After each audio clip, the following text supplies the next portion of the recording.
dan juga menipu orang-orang yang beriman. Dan tidaklah mereka itu menipu, melakukan tipuan, kecuali tipuan itu akan kembali kepada diri mereka. Wa ma yash'urun, sedangkan mereka adalah orang-orang yang tidak menyadari. Para jamaah, ayat yang ke-9 ini Allah Subhanahu wa taala menjelaskan karakter orang-orang munafiqun. Di antara karakter orang-orang munafik itu, mereka adalah orang-orang yang menipu Allah dan juga menipu orang-orang yang beriman. Apa maksud menipu di situ?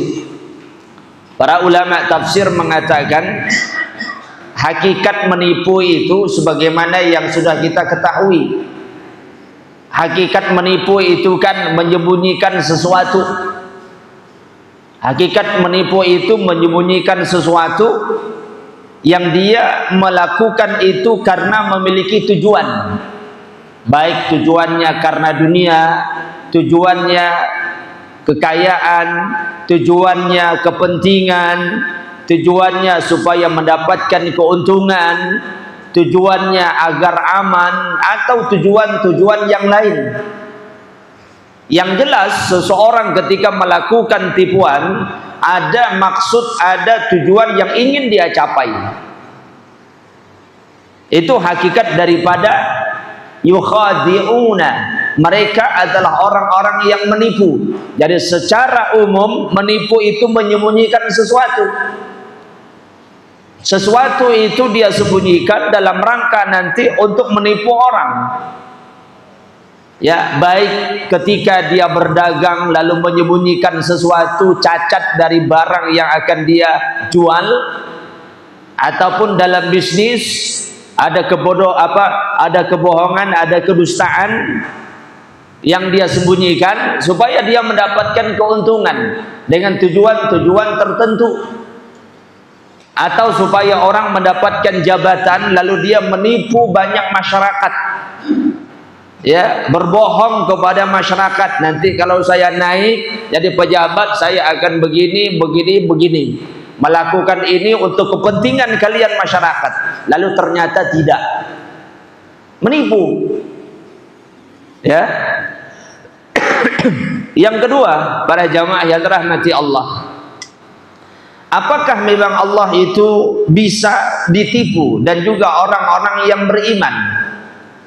Maka tentu jawabannya sudah kita ketahui, ya, sebagaimana yang disebutkan oleh Syekh Abdurrahman Nasir As-Sa'di dalam tafsirnya, bahwasanya Allah itu memang tidak bisa untuk ditipu, karena Allah itu zat yang maha kuasa, Allah itu zat yang maha mampu, Allah itu zat yang maha kuat, Allah itu zat yang maha membolak-balikan hati seseorang. Allah Subhanahu wa taala zat yang maha perkasa. Maka Allah Subhanahu wa taala tidak bisa untuk ditipu. Siapapun yang berusaha untuk menipu Allah, membohongi Allah, mendustai Allah, menipu Allah, maka dia tidak akan bakal mampu. Ya, baik dari kalangan manusia atau dari kalangan jin, atau mungkin dari kalangan malaikat kalau seandainya ada, lalu mereka berkumpul dalam rangka untuk menegakkan makar, dalam rangka untuk menegakkan tipuan kepada Allah Subhanahu wa taala, maka mereka tidak akan pernah bisa untuk menipu Allah. Begitu juga mereka, orang-orang munafik, juga tidak bisa menipu orang-orang yang beriman. Tidak bisa menipu orang-orang yang beriman itu maksudnya tipuan orang-orang munafik tidak akan memberikan mudarat kepada orang-orang yang beriman. Ya, tipuan itu tidak akan memberikan mudarat dan bahaya kepada orang-orang yang beriman, karena orang-orang beriman mereka adalah orang-orang yang dijaga oleh Allah Subhanahu wa taala. Mereka orang-orang yang diselamatkan oleh Allah. Maka orang-orang munafik tidak bisa menipu Allah, mereka juga tidak bisa menipu orang-orang yang beriman. yukhadi'unallaha walladzina amanu. Sehingga Allah katakan, wa ma yakhda'una illa anfusahum, dan tidaklah mereka menipu, yakni orang-orang munafik, kecuali tipuan tersebut akan kembali kepada mereka. Hakikatnya mereka itulah yang tertipu. Mereka akan menipu Allah, mereka akan menipu orang-orang yang beriman, tapi hakikatnya tipuan itu akan kembali kepada mereka. Para jamaah, apa bentuk tipuan orang-orang munafik kepada Allah? Apa yang mereka lakukan dari praktek tipuan kepada Allah Subhanahu wa taala? Ya. Di antara praktek yang mereka lakukan orang-orang munafikun untuk menipu Allah adalah sifat kemunafikannya yang paling terang. Mereka menyembunyikan kekufuran, menampakkan keimanan. Ya, mereka menampakkan ketaatan kepada Allah, tapi di hati mereka adalah kekufuran.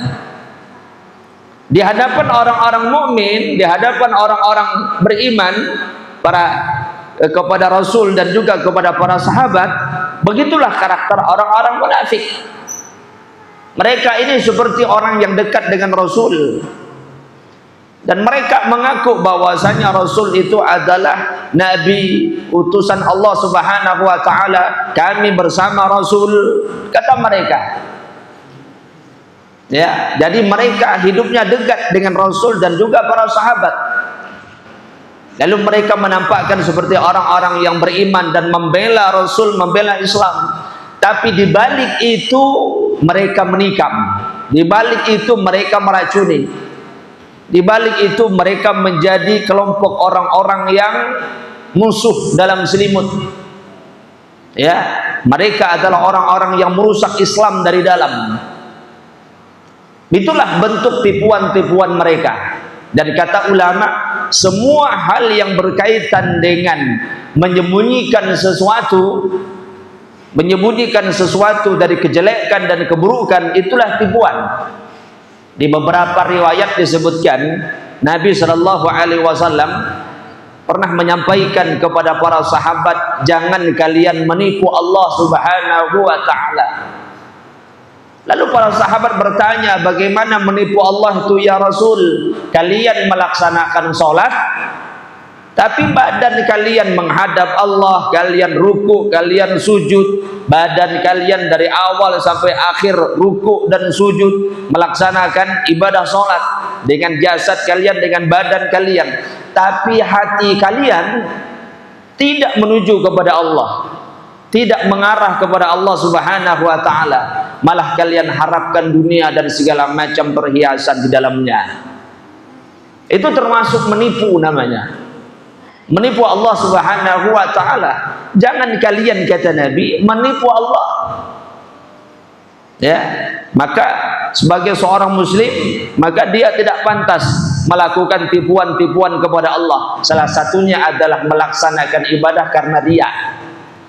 Bukan tujuannya karena Allah Subhanahu wa taala, tapi untuk mendapatkan kepentingan dan harapan dunia. Para jamaah yang dirahmati Allah, illa anfusahum wa ma yash'urun.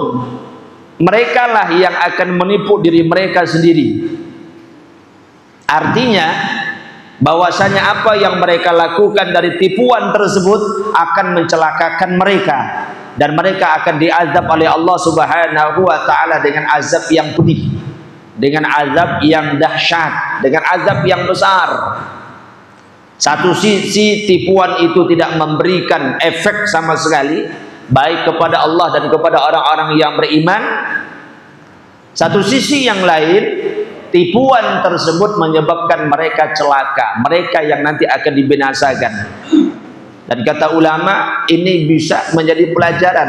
Setiap tingkah laku tipuan, pendustaan, pembohongan kepada siapapun saudaranya muslim, maka pasti yang akan mendapatkan kecelakaan, kebinasaan dan balasan dari perbuatannya adalah dirinya sendiri. ya, baik itu di dunia ataupun di akhirat. Bahkan sebagian ulama mengatakan salah satu di antara amalan atau perbuatan yang dengan itu menyebabkan balasan langsung yang Allah timpakan kepada seseorang ketika seseorang itu menipu orang lain. Ya, ketika seseorang itu mendustai orang lain, maka langsung akan diberikan oleh Allah Subhanahu wa taala balasannya di dunia ini sebelum dia mendapatkan balasan nanti di akhirat. Karena Allah Subhanahu wa taala zat yang maha adil. Tetapi wa ma yash'urun, mereka orang-orang yang tidak menyadari bahwasanya mereka hakikatnya menipu diri mereka sendiri. Kemudian ayat yang ke-10, Allah Subhanahu wa taala berfirman, fi qulubihim maradun fazadahumullahu marada walahum adzabun alim bima kanu yakdzibun. Kata Allah Subhanahu wa taala, di dalam hati mereka, fi qulubihim maradun, ada penyakit. Yakni dalam hati orang-orang munafikun itu ada penyakit. Ya. Penyakit di sini kata ulama Syekh Abdurrahman Nasr As-Sa'di mengatakan yang dimaksudkan dengan penyakit di situ paling tidak ada 3 penyakit yang Allah masukkan dalam hati mereka. Pertama adalah penyakit kebimbangan. Ada bimbang dalam hati, ada keraguan terhadap iman, terhadap keyakinan kepada Allah Subhanahu wa taala, mudah bimbang. Itu penyakit tuh. Ada kebimbangan, imannya tidak kokoh, hatinya tidak mantap dalam tunduk kepada Allah Subhanahu wa taala. Terus dia merasa bimbang. Yang kedua adalah kenifakan. Penyakit kenifakan, nifak, yakni penyakit kemunafikan. Ya, fi qulubihim maradun, dalam hati mereka itu ada penyakit, dan penyakit inilah yang berbahaya. Penyakit kemunafikan ada dalam hati mereka itu. Dan yang ketiga adalah penyakit dalam hati mereka yang berupa pengingkaran, ingkar terhadap sesuatu yang Allah Subhanahu wa taala berikan kepada mereka. Para jamaah, kalau melihat dari 3 penyakit tersebut, ini kan penyakit yang dialami oleh orang-orang kafir. Kebimbangan, keraguan, kemunafikan, keingkaran, ini kan penyakitnya orang-orang kafir. Artinya penyakit orang-orang kafir itu juga dialami oleh orang-orang munafik. Ya, karena itu antara orang kafir dengan orang kafir, orang-orang munafik ini sama. Cuman bedanya orang kafir itu memang asalnya dia bukan Islam. Ya, memang dia secara tegas mengatakan tidak beriman kepada Allah, tidak beriman kepada Rasul, dan dia memilih agama yang lain. Tapi orang-orang munafik secara zahirnya dia mengatakan iman kepada Allah, iman kepada Rasul, hidupnya bersama orang-orang yang beriman, tapi kekufuran itu dia sembunyikan. Ya, sehingga penyakitnya ini hampir sama antara kafir dengan munafik. Fi qulubihim maradun. Dan para jamaah yang dirahmati Allah, semuanya dari 3 penyakit yang disebutkan oleh Syekh Abdurrahman Nasr As-Sa'di di sini adalah yang berkaitan dengan penyakit syubhat. Karena dalam hati kita ini sangat mungkin terkena salah satu dari 2 penyakit atau dua-duanya. Artinya hati kita ini sangat-sangat punya potensi untuk kena penyakit. Pertama, penyakit syubhat, yang kedua kena penyakit syahwat. Kalau penyakit syubhat, ya kekufuran, kebid'ahan, keraguan, kegoncangan hati dalam memahami dalil, tertipu dia oleh hujah-hujah yang menyesatkan, ini syubhat. Termasuk keyakinan, amalan, akidah yang bid'ah. Ya, dia sudah dimasuki oleh penyakit syubhat. Atau yang kedua, penyakit syahwat, zina, berkaitan dengan hawa nafsu, pengen mendapatkan banyak harta tapi dengan cara yang haram, pengen supaya dikenal dan tinggi pangkat dan jabatan tapi dengan cara yang zalim, ini syahwat. Dua penyakit ini para jamaah, baik itu syahwat ataupun syubhat, itu sangat-sangat mudah masuk dalam hati kita. Nah, orang-orang munafik ini dia lebih cenderung kena penyakit syubhat. Ya. Lalu dengan penyakit tersebut kata Allah, fazadahumullahu marada. Allah Subhanahu wa taala menambah penyakit-penyakit mereka itu. Mereka akan ditambah penyakitnya oleh Allah Subhanahu wa taala. Maksud ditambah di situ kata ulama mufassirin, Allah Subhanahu wa taala menguatkan kekufuran mereka, kemunafikan mereka, kebid'ahan mereka, penyakit syubhatnya makin kuat. Makanya Allah berfirman dalam surah As-Saff ayat yang kelima, falamma zaghu azaghallahu qulubahum. Ketika mereka sudah mulai lalai, ketika mereka sudah meninggalkan peringatan-peringatan Allah, meninggalkan sunnah, maka Allah Subhanahu wa taala akan terus menjadikan mereka itu semakin jauh, semakin tergelincir. Makanya kadang-kadang kita dapatkan demikian, dan itu realita. Ya, karena setan tidak hanya ingin menjadikan seseorang jatuh dalam satu kesesatan, tapi setan berusaha bagaimana sesatnya itu makin meningkat. Makin meningkat, 1, 2, 3. Dia tidak puas dengan hanya satu sesat, satu penyimpangan, dan setan akan terus bawa dia kepada penyimpangan yang lain. Dan kita melihat para jamaah bagaimana Firaun, bahasa dia awalnya ringan, bahasa dia awalnya tidak berat, tapi lama kelamaan bahasanya ini makin kurang ajar, sampai dia mengatakan ana rabbukumul a'la, aku adalah Tuhanmu yang paling tinggi. Gara-gara itulah ucapan dia menyebabkan dia ditenggelamkan oleh Allah Subhanahu wa taala. Puluhan tahun yang lalu Firaun pernah mengatakan, ini kerajaan tidak ada yang paling besar kecuali kerajaanku. Berpuluh-puluh tahun yang lalu dia pernah mengatakan, aku tidak pernah mendapatkan Tuhan lain selain daripada aku. Untukmu, artinya sesuatu yang diikuti, sesuatu yang ditaati. Ya, tapi makin hari dia makin kurang ajar, sampai dia mengatakan aku Tuhanmu yang paling tinggi. Lalu Allah tenggelamkan dia. Para jamaah, begitulah realita. Allah Subhanahu wa taala menetapkan bagaimana orang-orang yang tersesat tidak hanya satu sesat. Dulu sesatnya biasa, artinya penyimpangannya nampak. Mungkin tidak begitu parah, makin hari makin parah. Puncaknya ngaku, ada yang ngaku malaikat, ada ngaku Imam Mahdi, ada ngaku Nabi, macam-macam. Dulu hanya ngaku ustaz, dulu hanya ngaku syekh biasa, tuan guru biasa. Lama-lama dia semakin parah. Kenapa? Falamma zaghu azaghallahu qulubahum. Ya, ketika mereka sudah berpaling, maka Allah palingkan mereka.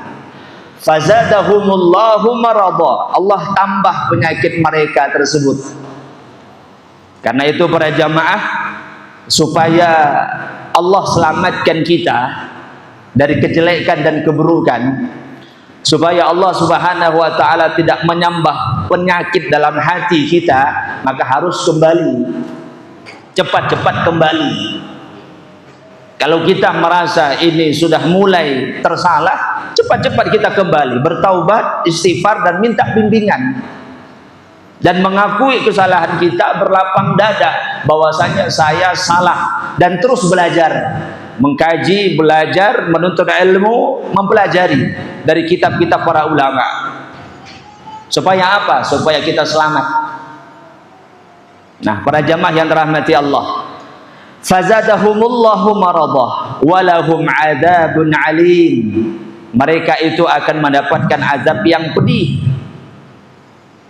Mereka itu akan mendapatkan azab yang pedih bima kanu yakdzibun, disebabkan dari apa yang telah mereka dustakan.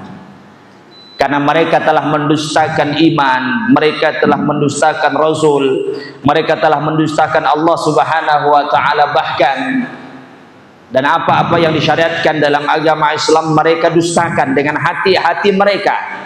Maka mereka mendapatkan azab yang pedih di akhirat nanti.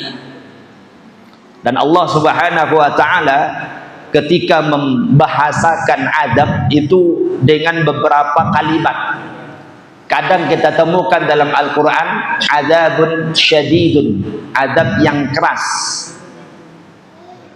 Ada lagi kadang-kadang dengan bahasa asyaddul azab, sekeras-kerasnya azab. Kadang-kadang kita dapatkan azabun alimun, azab yang pedih.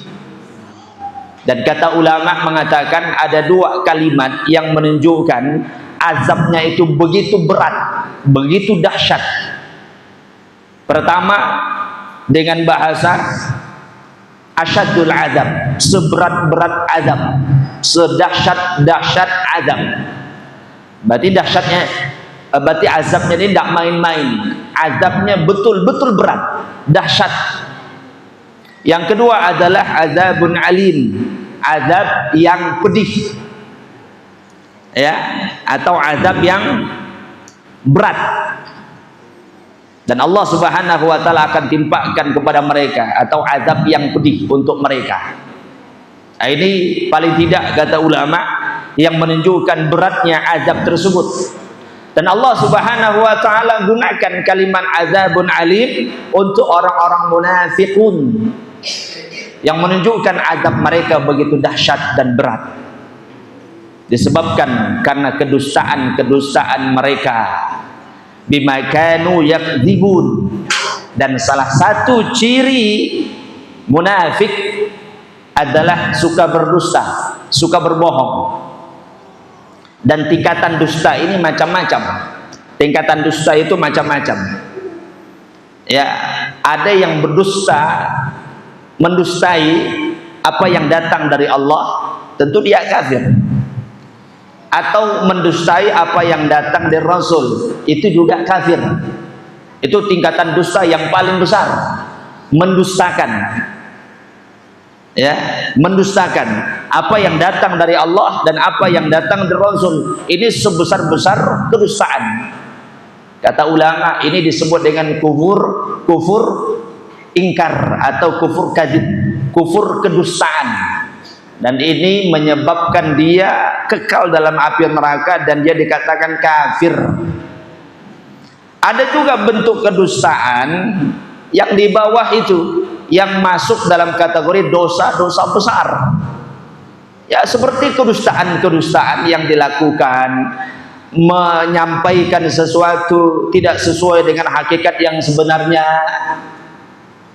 ya, menyampaikan sesuatu, memperlihatkan sesuatu yang tidak sesuai dengan hakikat yang sebenarnya, atau dia melakukan kebohongan-kebohongan kepada saudaranya.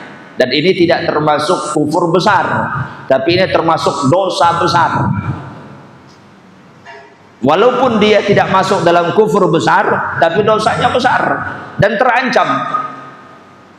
Dan Nabi SAW memperingatkan bagaimana Allah Subhanahu wa taala memerintahkan agar kita menghindari dusta, menjauhi dusta, karena tidaklah seseorang itu hidup dengan kedustaan, suka berbohong, suka berdusta, bulak dalam bahasa kita, sehingga di sisi Allah tercatat dia sebagai seorang pendusta. Sudah, karena sudah sifatnya suka berbohong, tercatat si fulan memang pendusta, karakternya memang pendusta. Na'udzubillah. Ya. Maka para jamaah, Nabi Shallallahu Alaihi Wasallam menyebutkan salah satu di antara sifat orang-orang munafik adalah suka berdusta. Kemudian pada ayat yang ke 11 ya.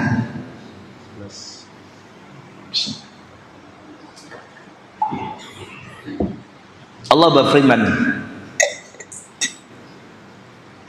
wa idza qila lahum la tufsidu fil ardi qalu innama nahnu muslihun.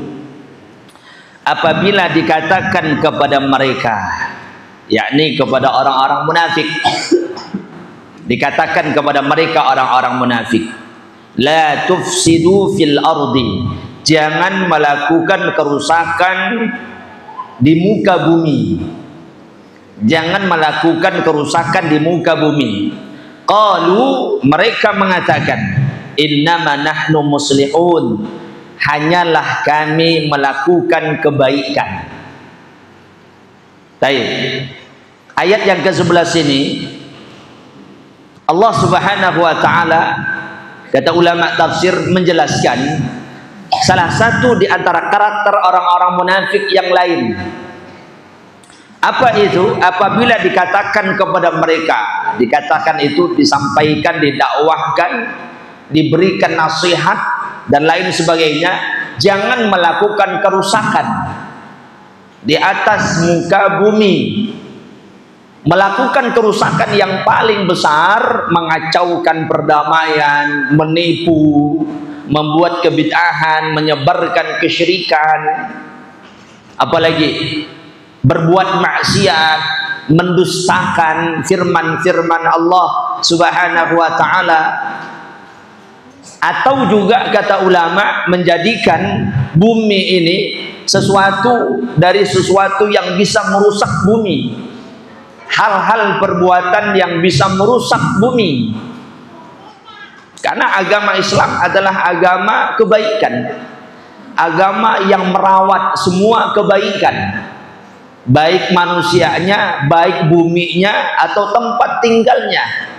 Maka Islam adalah agama yang melarang keras segala macam kerusakan, ya, baik kerusakan untuk buminya atau kerusakan penghuninya, karakter, sifat, dan kebiasaan. Dilarang dalam agama Islam. Apa yang dimaksud dengan la tufsidu di sini? Kata ulama tafsir, semua bentuk kerusakan di atas muka bumi.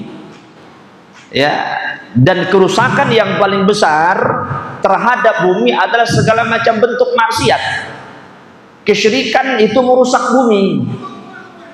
Kebid'ahan itu merusak bumi.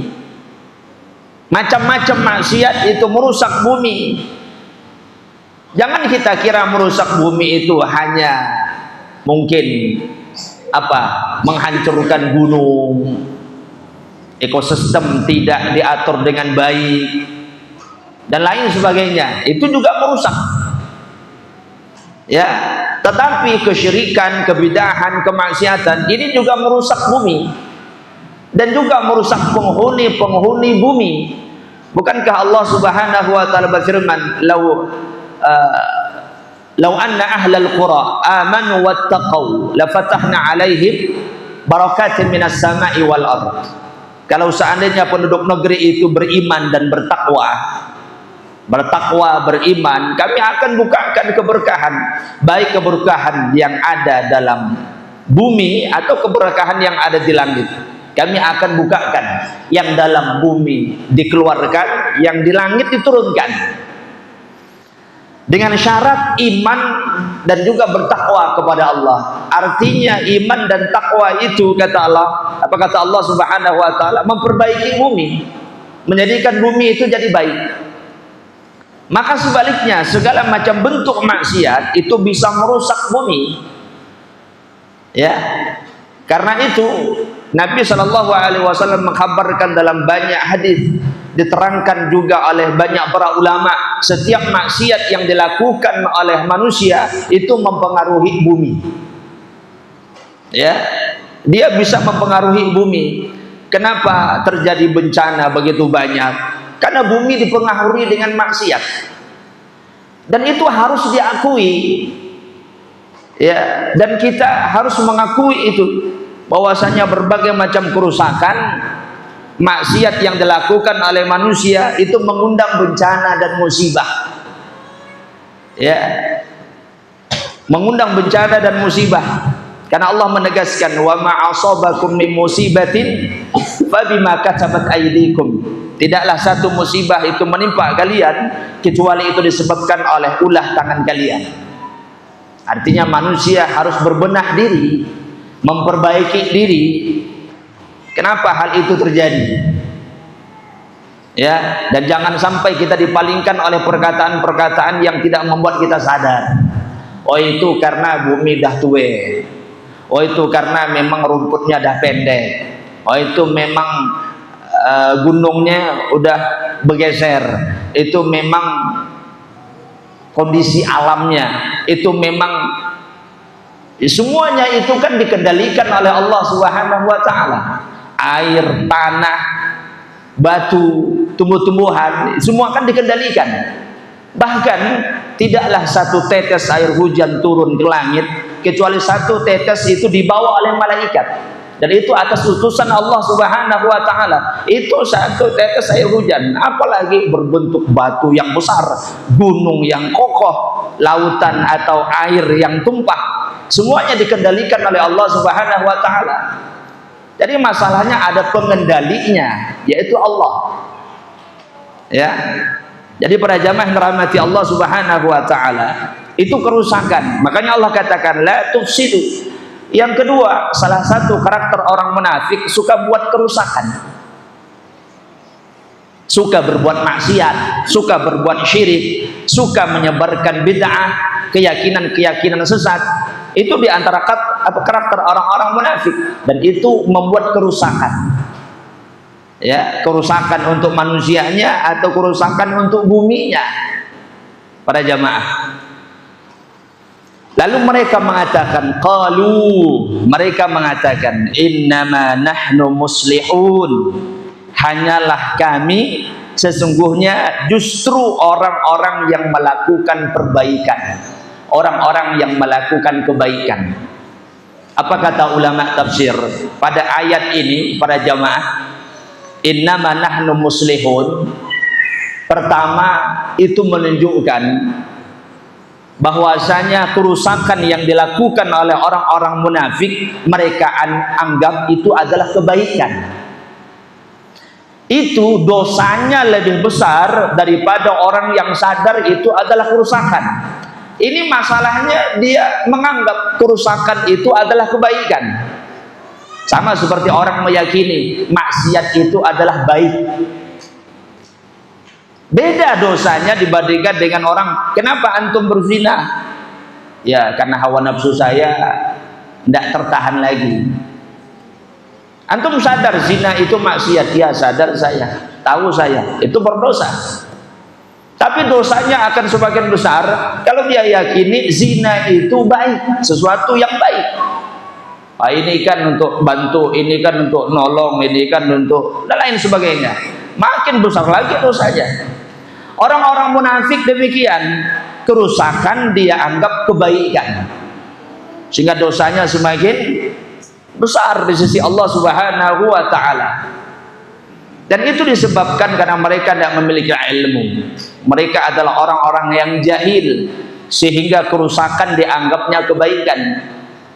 Dan banyak orang-orang di zaman sekarang menganggap sesuatu yang buruk baik. Syirik dianggap baik, bid'ah dianggap baik. Padahal itu kerusakan. Ya, kenapa dia anggap itu kebaikan? Karena dia tidak memiliki ilmu. Orang tidak memiliki ilmu tidak bisa bedakan mana yang hak, mana yang batil. Bahkan lebih parah, yang batil dia katakan hak, hak dia katakan batil. Karena orang tidak memiliki ilmu itu seperti orang yang buta, orang yang tidak memiliki cahaya. Kalau orang tidak memiliki cahaya, tidak bisa bedakan mana jalan, mana parit. Akhirnya tertukar dan terbalik. Makanya Allah perintahkan kita terus untuk belajar, mengkaji, belajar, mengkaji. Ya, terus belajar. Walaupun kita sudah mondok bertahun-tahun, tetap harus belajar. Walaupun dia seorang guru, tetap harus belajar. Makanya kita kenal Imam Syafi'i rahimahullahu ta'ala. Ada qaul qadim, ada qaul jadid, ada ucapan beliau yang lama, ada ucapan beliau yang baru. Antara yang lama dan baru sering bertentangan, sering bertolak belakang. Itu menunjukkan, kata ulama, beliau terus belajar. Kadang-kadang yang dulu itu salah, lalu diralat. Menunjukkan dia terus belajar, mengkaji. Dan kita tidak berhenti belajar sampai kapanpun, sampai mati. Ya, baru berhenti belajar. Para jamaah yang dirahmati Allah Subhanahu wa taala. Yang kedua, Allah Subhanahu wa taala sebutkan qalu innama, sesungguhnya mereka orang-orang munafik mengatakan innama. Innama ini yufidul hasr. Dia berfaedah untuk membatasi. Membatasi itu maksudnya kalau bahasa kita hanyalah kami yang melakukan kebaikan. Artinya mereka batasi kebaikan itu seolah-olah mereka lah orang yang paling baik, seolah-olah mereka lah hanya yang melakukan kebaikan, yang lain tidak, hanya kami saja. Ya, innama nahnu muslihun, hanya kami yang sesungguhnya melakukan kebaikan tersebut. Sehingga mereka sombong dengan apa yang mereka lakukan. Dan mereka menganggap remeh para sahabat, orang-orang yang beriman pada waktu itu. Ya, lalu mereka meninggalkan para sahabat, tidak bergabung dengan para sahabat dari segi iman. Walaupun zahirnya mereka sering ketemu, tapi dari segi hati tidak nyambung, karena para sahabat beriman zahir dan batin, orang-orang munafik tidak. Orang-orang munafik tidak beriman. Ya, hakikatnya zahir dan batinnya.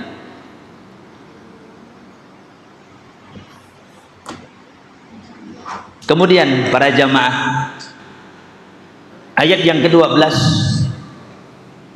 Allah Subhanahu wa taala berfirman, ala innahum humul mufsiduna walakin la yash'urun. Ingatlah, kata Allah, sesungguhnya mereka itu telah melakukan kerusakan, akan tetapi mereka adalah orang-orang yang tidak sadar. Dalam ayat ini ada 3 hal yang Allah kabarkan dan beritakan. Pertama, kata ulama tafsir, mereka orang-orang munafikun adalah orang-orang yang diberitakan oleh Allah dari sifat dan karakter mereka. Dalam ayat ini, ketika Allah Subhanahu wa taala sebutkan, ingatlah sesungguhnya mereka lah yang berbuat kerusakan, akan tetapi mereka tidak sadar. Itu berita dari Allah.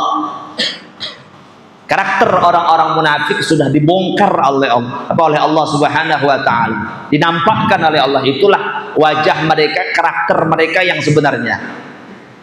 Yang kedua, mereka itu sebenarnya adalah orang-orang yang melakukan kerusakan.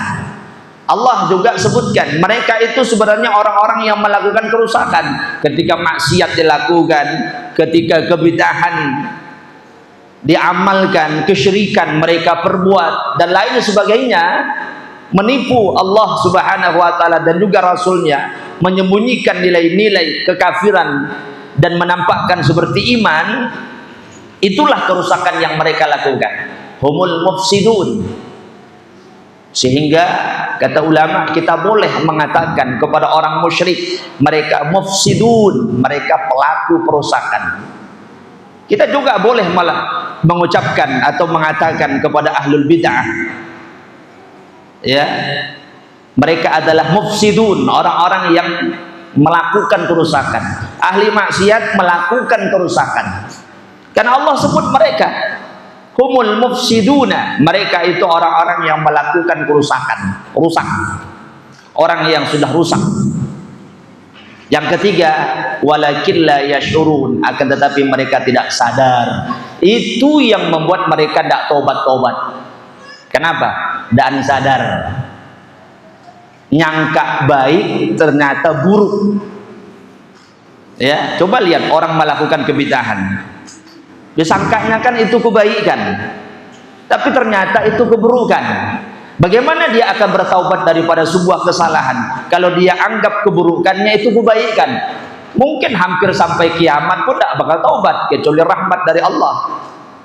Karena syarat dan mula orang bertaubat itu kan mengakui dan menyadari perbuatannya itu salah. Oh ya, aku salah, aku khilaf, aku berbuat keliru. Baru dia bertaubat.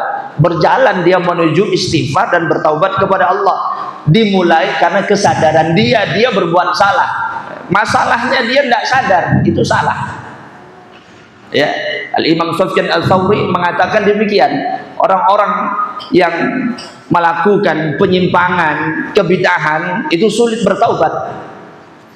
Bahkan Nabi pun mengkabarkan Allah cegah mereka dari taubat-taubat, karena mereka adalah orang-orang yang la yashurun, orang-orang yang tidak memahami, tidak menyadari. Baik, kita bacakan yang ke-13, ayat yang terakhir yang kita baca pada malam hari ini. Wa idza qila lahum aminu kama amanan nasu qalu anu'minu kama amanas sufaha ala innahum humus sufaha walakin la ya'lamun. Apabila dikatakan kepada mereka, yakni kepada orang-orang munafik, berimanlah kalian, aminu, berimanlah kalian, kama amanan nasu, sebagaimana orang lain telah beriman. Jadi orang-orang munafik mereka disuruh beriman. Iman yang disuruh itu adalah sebagaimana telah berimannya manusia waktu itu. Manusia yang dimaksudkan adalah mereka para sahabat. Makanya bentuknya ma'rifah, bentuknya jelas. Ya, siapakah yang dimaksudkan manusia waktu itu? Adalah mereka para sahabat. Artinya wahai kalian berimanlah sebagaimana imannya para sahabat. Karena tidak ada yang beriman pada waktu itu, khususnya pada saat ayat ini turun, kecuali mereka para sahabat yang imannya betul-betul iman. Tapi ayat ini tidak hanya sekedar turun untuk mereka, lalu mereka lah yang diperintahkan beriman sebagaimana imannya para sahabat. Kata ulama, termasuk kita juga di zaman sekarang, berimanlah sebagaimana imannya para sahabat. Ayat ini memberikan rekomendasi terang dan jelas bahwasanya imannya para sahabat iman yang baik, lurus, iman yang kuat, iman yang sungguh-sungguh, dan iman yang benar-benar diakui oleh Allah Subhanahu wa ta'ala. Ini kan rekomendasi dari Allah. Iman sahabat itu jadi standar untuk diikuti. Dan salah satu dalil mengikuti para salaf dari kalangan sahabat adalah ini. Aminu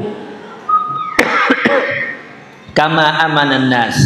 Berimanlah kalian sebagaimana imannya para sahabat. Pada jamaah yang kedua, kalimat ini menunjukkan tidak hanya mempraktikkan iman secara khusus, tapi juga mempraktikkan agama ini secara umum. Ilmunya, akidahnya, manhajnya, caranya dalam beragama, ibadahnya, cara memahami din, dan lain sebagainya dalam konteks agama. Sahabat jadi ukuran, sahabat yang diikuti. Karena Nabi Shallallahu Alaihi Wasallam tegaskan, alaikum bisunnati wa sunnatil khulafa' ar-rasyidin al-mahdiyyin. Wajib bagi kalian mengikuti sunnahku dan sunnahnya para sahabat, khusus sahabat yang diutamakan, ya, sahabat yang 4. Pada jamaah yang rahmati Allah, wa idza qila lahum aminu kama amanan nas. berimanlah kalian sebagaimana imannya para sahabat waktu itu. Baik, silakan azan dulu.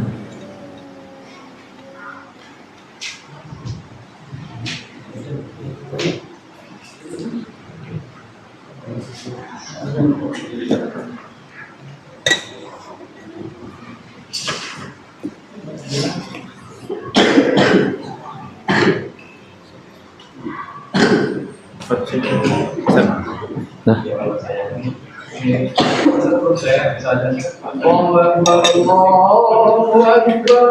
Allahu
La haula wala quwwata illa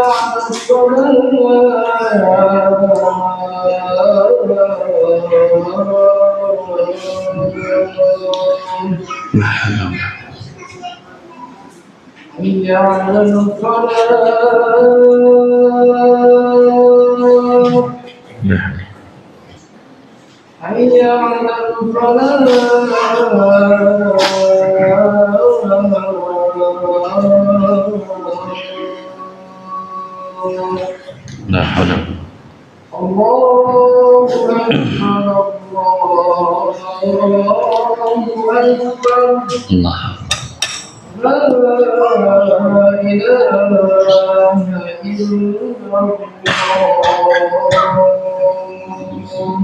la ilaha Allah Ati Muhammadil wassalam. Para jamaah yang dirahmati Allah, kita lanjutkan sampai iqamah ya. Lanjutan dari ayat yang ke-13. Qalu anu'minu kama amanas sufaha. Mereka orang-orang munafik mengatakan, apakah kami harus beriman sebagaimana imannya atau berimannya orang-orang yang bodoh, sebagaimana imannya orang-orang yang bodoh. Ala innahum humus sufaha. Ingatlah, kata Allah, sesungguhnya mereka itulah orang-orang yang bodoh. Sufaha itu terjemahannya bodoh atau orang yang kurang akal. Ya, orang yang bodoh atau orang yang kurang akal. Walakin la ya'lamun, akan tetapi mereka adalah orang-orang yang tidak mengetahui bahwasanya mereka itu bodoh. Pada jamaah yang dirahmati Allah, dalam ayat ini Allah Subhanahu wa taala sebutkan jawaban orang-orang munafik ketika disuruh beriman sebagaimana imannya para sahabat. Mereka justru mengatakan, apakah kami harus beriman sebagaimana imannya orang-orang yang bodoh? Ya, kata ulama tafsir, mereka orang-orang munafik plus orang-orang kafir pada waktu itu menganggap para sahabat itu bodoh, dan mereka menganggap sahabat-sahabat ini orang-orang rendahan, orang-orang yang beriman kepada Nabi, beriman kepada apa yang disyariatkan dan diajarkan oleh Nabi, itu mereka anggap rendah. Karena itu kita sebutkan kemarin, salah satu di antara isi hatinya orang-orang munafik adalah suka merendahkan orang-orang yang beriman. Ya, suka merendahkan orang-orang yang beriman. Maka para sahabat pun juga dianggap demikian. Makanya kita lihat sebagian besar sahabat itu orang-orang yang miskin, bukan orang-orang yang besar dari kalangan bangsawan dan lain sebagainya. Lalu mereka anggap ini orang-orang kecil-kecil, orang-orang yang kerdil-kerdil, ini orang-orang yang bodoh-bodoh ini, kata mereka. Dan begitulah para jamaah karakter orang-orang yang dihinggapi oleh kesombongan, hatinya tertutup daripada hidayah. Ya, orang-orang yang taat, orang-orang yang selalu dekat kepada Allah, orang-orang yang selalu menuntut ilmu, itu kadang-kadang dianggap dan diremehkan oleh mereka. Diremehkan. Apalagi kalau seandainya tidak punya nama, tidak punya pangkat dan jabatan dan titel, itu mereka rendahkan. Ya, mereka tidak melihat nilai imannya, nilai takwaannya, kemuliaannya. Makanya dalam Al-Quran Allah Subhanahu wa ta'ala senantiasa menjadikan nilai iman dan takwa itu adalah nilai yang akan menjadikan seseorang itu mulia. Inna akramakum indallahi atqakum. Sesungguhnya yang paling mulia di antara kalian orang yang paling bertakwa. Allah juga jadikan nilai ilmu adalah tingginya derajat seseorang. Yarfa'illahu alladhina amanu minkum walladhina utul ilma darajat. Allah tinggikan derajat dengan beberapa derajat orang-orang yang berilmu. Semuanya itu menepis tuduhan-tuduhan, sangkaan-sangkaan, pandangan-pandangan orang-orang kafir, orang-orang munafik kepada para sahabat. Ya, makanya Allah katakan sesungguhnya yang bodoh itu adalah mereka. Ala innahum humus sufaha. Sesungguhnya yang bodoh itu adalah mereka yang bodoh, karena mereka tidak beriman, mereka tidak bertakwa, mereka melakukan kerusakan dan lain sebagainya. Ini orang-orang bodoh, orang-orang jahil. Nabi Musa alaihissalam ketika didatangi oleh kaumnya Bani Israel dan mereka minta supaya Nabi Musa menjadikan untuk mereka sesembahan sebagaimana orang musyrik punya sembahan. Apa kata Nabi Musa alaihissalam? Innakum qaumun tajahalun. Kalian adalah kaum yang bodoh, jahil, orang tersesat, ente juga mau ikut tersesat. Kalian adalah kaum yang bodoh dan jahil, kaum yang kurang akal, tidak menggunakan akal dengan baik. Nah, itulah sufaha. Hakikatnya mereka itu, kata Allah, adalah sufaha. Ya, para jamaah rahmati Allah, kita lihat bagaimana tokoh besar dari orang-orang kafir disebut dengan Abu Jahal, karena memang dia adalah bodoh, tidak beriman kepada Allah Subhanahu wa ta'ala. Walaupun mungkin dalam pandangan kaumnya dia adalah orang yang tinggi derajatnya dari kalangan bangsawan, tapi Allah sebut dia Abu Jahal. Bapaknya kebodohan, karena tidak iman kepada Allah. Ya, walakin la ya'lamun, akan tetapi mereka tidak mengetahui. Tadi itu kita katakan bodoh tapi tidak sadar bodoh. Ya, masih mendingan bodoh tapi sadar dia bodoh.